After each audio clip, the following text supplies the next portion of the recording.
What's up, guys? Fight of the night was Wood and Kenny. Ankalaev and Khabib win the performance bonuses. What a night. Wow. Wow, man. He is the baddest motherfucker on the planet. Like, I mean, let's start with, there's like a feeling out process for like 2 minutes, and then it's on. I mean, those two were going. The pressure that Khabib puts on you is unbelievable.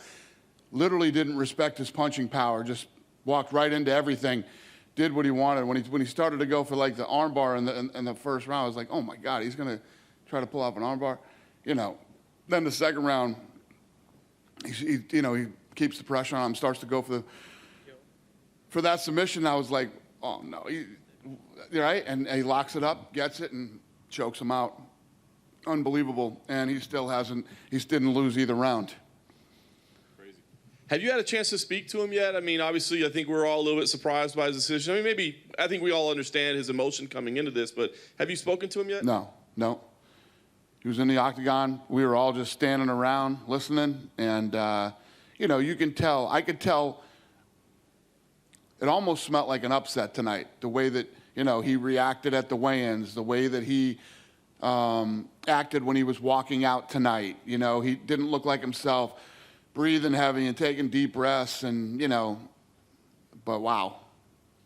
What's your expectations? I mean, obviously, do you take him at his word that that's it, or do you think that maybe he'll change? What this guy's been through, we're all lucky that we got to see him fight tonight. And I'm hearing rumors of other things that I didn't know about that you guys will hear about when he comes out later, I'm sure. Apparently, he was in the hospital. He broke his foot. Yeah. So 3 weeks ago. So he has 2 broken toes and a bone in his foot that's broken or something like that. That's what his corner was telling me. And never told anybody, walking around. So, I mean, he is one of the toughest human beings on the planet, and he's the #1 pound-for-pound fighter in the world. And seriously, you have to start putting him up there at GOAT status with, whoever else you think is the GOAT. So what do you do? I mean, obviously you respect him. You give him his time. Do you talk to him and say, hey, man, we still got some ideas for you? I don't ever, listen, when guys want to fight, they want to fight. If they don't want to fight, they don't want to fight. Let him take some time off. Let him heal. Not physically, but emotionally heal with what he's going through from losing his father. I said, we're all lucky we got to see what we saw tonight. I guess it'll all, we'll have to see how it plays out with him, how the rest of the division shakes out. But we did have Michael Chandler here tonight. Obviously, he got announced and did an interview and didn't get to fight. Have you figured out what you want to do with him now that, he didn't have to fill in this weekend? Nope. I was focused on tonight, and that's it, man. We've been here for 5 weeks. We're almost done with this shitty year, and we'll get home and figure out what's next. No doubt. I'll ask you one more about the co-main event, Robert Whittaker. He looked fantastic as well. Yeah. Is a rematch with Adesanya appealing to you at all? Is it too soon after that fight? No, it's very appealing to me. It's a fight that makes sense right now. Like I said, Adesanya has a lot of options, but the fight that makes the most sense right now is Whittaker. I thought Cannonier was going to be a much tougher challenge for him. He looked good tonight, so the Adesanya fight makes sense.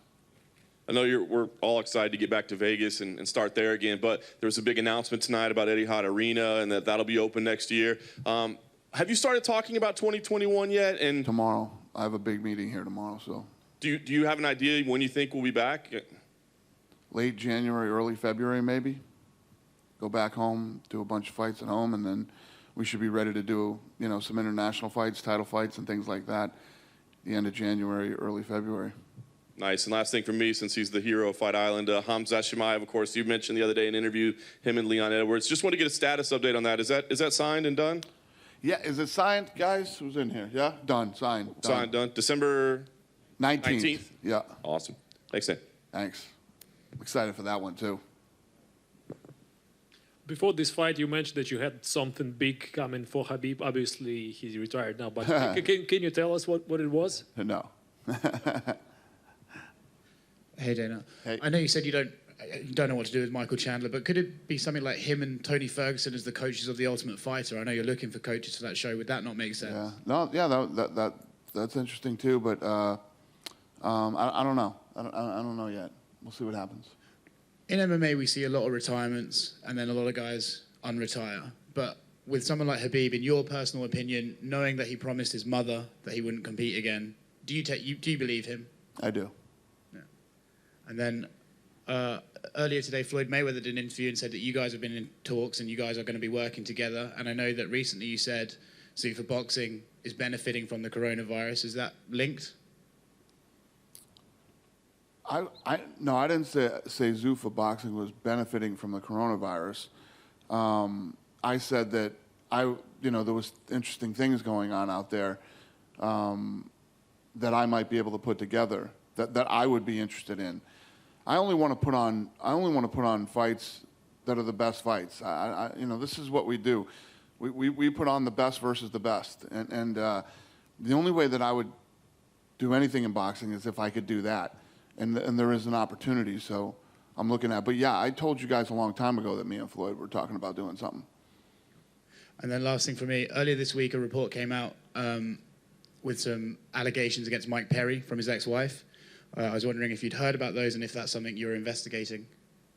Yeah, I heard about it. I heard that she wanted to get a restraining order and the judge didn't allow the restraining order, and nothing really came out of it. I think she alleged that he'd been physical in their relationship. I don't know. I have no idea. Cool. Thanks, Dana. Thank you. Dana, over here. You obviously have that. Like you're without a champion now, so you're going to have to crown a champion at some point, especially in the lightweight division. Does that make this McGregor-Poirier fight in January that's being targeted? Will that most likely be for a vacant title? Say that again? Well, the McGregor-Poirier fight, could that be for the vacant title now if it's at 155? I don't know. I have no idea. Guys, don't ask me the future or what the fuck's going on with anything else, because I have no idea. I just been here for 5 weeks, man, getting through this shitty ass year, and I'm just ready to fucking go home and we'll figure out what's next. As soon as we have answers, you'll know. All right? Have a good night.